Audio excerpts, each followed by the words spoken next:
Татарстанның халық артисткасы Асия Галиева истәлекләреннән. Актер тормышында актерлык язмышы очраштырган тарихи шәхесләр дә була. Мин дә сәхнәдә беренче татар актрисасы образын иҗат итәргә туры килер дип, башыма да китермәгән идем. Нәкый агай Сәнбәтнең Гөлҗамал пьесасы Татар дәүләт академия театр сәхнәсендә куеласы булгач, миңа нәкъ шул бурыч йөкләнде. Билгеле ки, Гөлҗамалның прототипы Сахибҗамал Гизатуллина. Аңлашыла ки, үз алдыма актрисаның төгәл портретын күрсәтүне максат итеп куймадым мин. Бу мөмкин дә булмас иде. Бурыч беренче татар актрисаларына хас иң кыйммәтле сыйфатларны үзенә туплаган җыелма образ иҗат итү.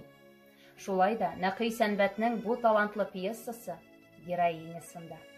Ул көчле кеше, күренекле актриса, театр эшлеклесе, Нур труппасын төзегән һәм татар театры артистларының зур төркемен тәрбияләгән актриса характеры.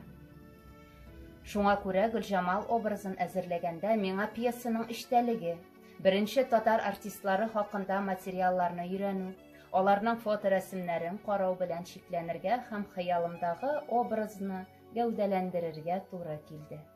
Ә аның үзен Казанда Гөлҗамал спектаклен тапшырган көнне күрдем. Сахибҗамал Гизатуллина Волжская ябык кына, төз генә бер ханым иде. Ул һәр вакыт бик тыйнак, өендә дә матур итеп, пөхтә киенгән була иде.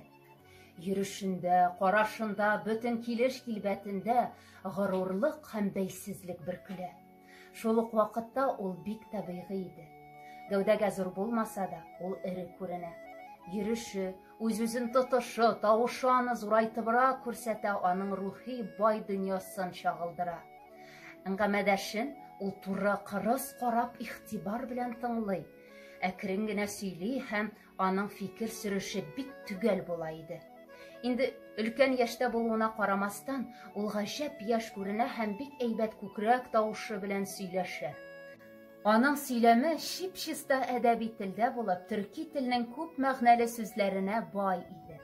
Мине аның зирәк акылы һәм фикернең төгәл, әзлекле агышы таң калдыра иде. Шулай ук аңарда артык хисләнүчәнлек тә күрмәдем. Беренче очрашудан ук мин аның көчле, ихтиярлы характерын сиземләдем. Кайчакта ул миңа артык кырыс та булып тоела иде. Әмма очрашудан очрашуга мин аның шәфкатьле һәм йомшак кеше булуына төшенә бардым. Ул сирәк елмая иде. Гөлҗамал спектакленең премьерасыннан соң төшерелгән фоторәсемендәгедән шатлыклырак елмаюын тагын хәтерли алмыйм. Кайчагында миннән Волжскаяның ниндирәк пландагы актриса булуын сорашалар. Кызганычка каршы, миңа аның сәхнә уенын күрү насыйп булмады. Миңа калса, ул героик романтик пландагы актриса булгандыр кебек тоела. Шуның белән бергә ул бик реалистик та. Некрасовның реалистик шигырьләрен укуын хәтерлим. Һәр хәлдә, ул көн күреш актрисасы түгел иде.